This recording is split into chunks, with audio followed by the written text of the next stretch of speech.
진짜 그런 금요일이었죠. 트랙 위에서 큰 반전이 있었던 건 아니지만 몇몇 팀들의 향후 방향을 보여주는 미묘한 신호들이 하나둘 보이기 시작했어요. 페라리는 프레데릭 바서르의 연임을 공식 발표했고, 메르세데스는 여전히 해답을 찾지 못한 채 안토넬리는 차에 대한 신뢰를 잃었다고 털어놨고, 알론소는 허리 통증으로 FP1에 불참했어요. 반면 연습 주행에선 맥라렌이 인상적인 원투 피니시로 빛났죠. 지금부터 그 모든 이야기를 정리해 볼게요. 늘 그렇듯 영상에 나온 모든 출처는 설명란에 정리되어 있으니까 직접 확인하실 수도 있어요. 이런 분석 영상 좋아하신다면 결승선 채널 구독과 좋아요, 알림 설정까지 부탁드릴게요. 매일 새로운 F1 이야기로 찾아갑니다.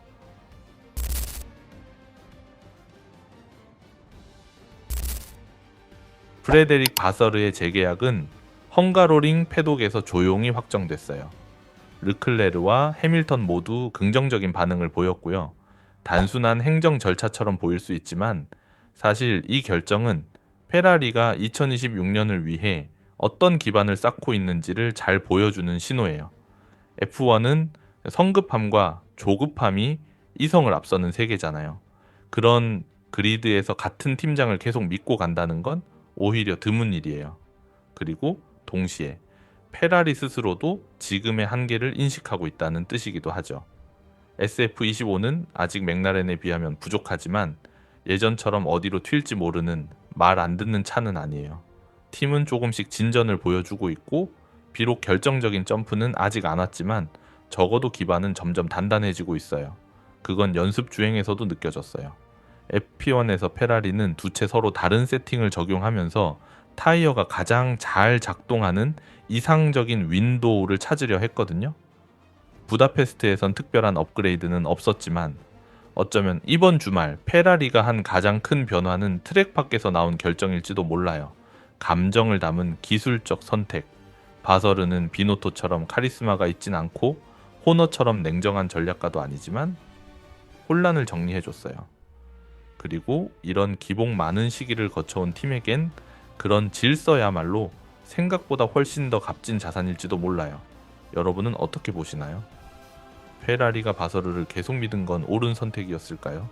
아니면 더 큰 문제를 미룬 것뿐일까요?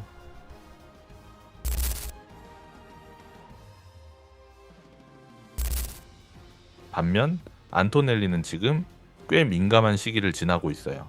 시즌 초반 캐나다에서의 포디움과 마이애미 스프린트 폴로 좋은 출발을 보였던 그는 유럽 시리즈가 시작된 이후 눈에 띄게 흔들리고 있죠.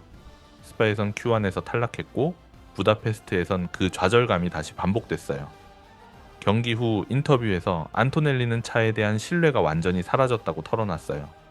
메르세데스가 특정 업데이트를 도입한 이후로 차의 컨트롤 감각이 사라졌고 페이스를 밀어붙이는 게 위험해졌다고 했죠.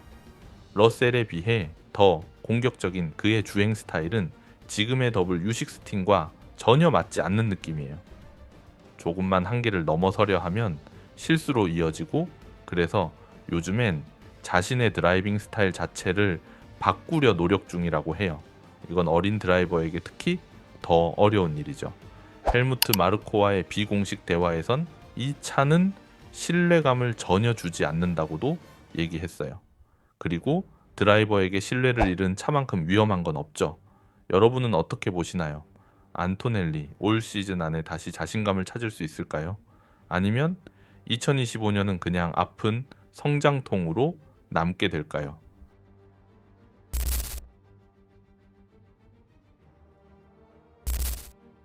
한편 패독은 GP를 앞두고 첫 기술 업데이트들로 조금씩 활기를 띠기 시작했어요.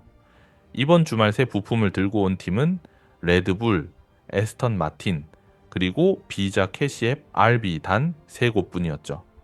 레드불은 기존 패키지의 연장선에서 수정된 프론트 윙과 브레이크 덕트를 시도했고, 에스턴 마틴은 새로운 프론트 윙, RB는 새로운 냉각 시스템을 테스트했어요. 반면 페라리, 메르세데스, 맥라렌은 겉으로 보이는 업데이트 없이 기존 패키지의 최적화에 집중했어요. 여름 휴식기를 앞둔 시점에선 이런 선택도 흔히 볼 수 있는 흐름이에요. 그리고 이번 헝가리 주말의 날씨 예보는요. 금요일과 토요일엔 맑은 날씨가 예상되지만 일요일엔 비가 내릴 가능성이 있다고 해요. 혹시 또 한번 경기가 중단되는 상황이 나오는 걸까요? 팀들은 지금부터 비 오는 조건에 맞춰 세섭을 바꿔볼지 고민하고 있겠죠?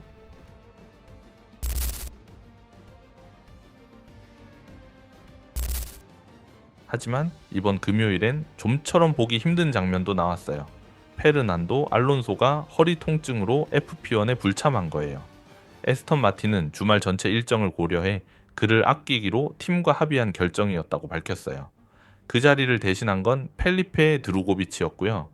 이번엔 단순한 주니어 테스트가 아니라 정식 대체 드라이버로 FP1에 투입된 거였어요. 사우버 쪽에선 폴 아론이 등장했어요. 에스톤 출신의 젊은 드라이버로 알핀 드라이버 프로그램 소속이지만 임대 형식으로 훌켄베르크 대신 FP1을 소화했죠. 이쪽은 젊은 드라이버에게 기회를 주라는 규정에 따른 계획된 참여였어요. 한편 패독 분위기는 페라리와 메르세데스를 둘러싼 이야기로 복잡했지만 트랙 위에서 가장 눈에 띈 건 맥라렌이었어요. FP1에서 맥라렌은 원투를 기록했죠. 노리스가 1위, 피아스트리가 2위, 그리고 르클레르가 3위였어요.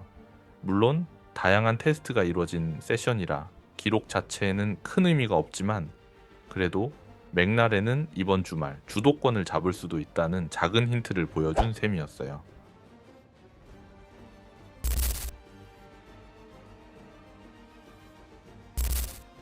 FP2에서는 조금 더 많은 힌트가 나왔지만 평소만큼 명확하진 않았어요. 왜냐하면 이번 헝가리 GP에선 두 번째 연습, 주행 시간이 예외적으로 본 레이스 시간과 일치하지 않았기 때문에 롱런 시뮬레이션 데이터가 평소보다 덜 정형화되어 있었거든요. 그럼에도 불구하고 데이터는 꽤 뚜렷했어요. 노리스는 미디엄 타이어에서 가장 안정적인 페이스를 보였고 랩 타임은 꾸준히 1분 21.9를 유지했어요. 피아스트리는 약 0.1초 뒤처졌지만 그 역시 매우 일관된 시뮬레이션을 보여줬죠. 가장 흥미로웠던 건 훌켄베르크의 롱런이었어요. 총 9랩을 돌며 노리스의 최고 롱런 페이스에서 불과 0.2초 뒤에 있었어요. 하스의 예상 밖 퍼포먼스였지만 연료량이나 엔진 설정 같은 변수를 고려하면 아직은 판단을 유보해야 할 부분도 많죠. 르클레르는 선두권보다 약 0.3초 뒤에 있었고 콜라핀토는 짧은 스틴트만 소화하며 더 큰 격차를 보였어요. 물론 이런 랩타임들은 어디까지나 참고용이에요. 여전히 많은 팀들이 부품과 셋업을 실험 중이었으니까요. 모두가 본심을 드러낸 건 아니죠. 그래도 전체적인 흐름은 조금씩 드러나고 있어요. 맥라렌은 이번 주말에 강력한 주도권 후보고 페라리는 2위권, 그리고 레드불과 메르세데스는 여전히 질문만 늘고 답은 보이지 않는 상황이에요. 하지만 이제 곧 예선이라는 결정적 순간이 다가오고 있어요. 이 힌트들이 정말 경기력으로 이어질 수 있을까요? 이런 연습 주행과 패독 뒷이야기까지 깊이 있게 분석하는 영상이 좋았다면 좋아요와 구독, 알림 설정까지 부탁드릴게요. 여기까지 봐주신 분들 진심으로 감사드립니다. 다음 영상에서 또 만나요.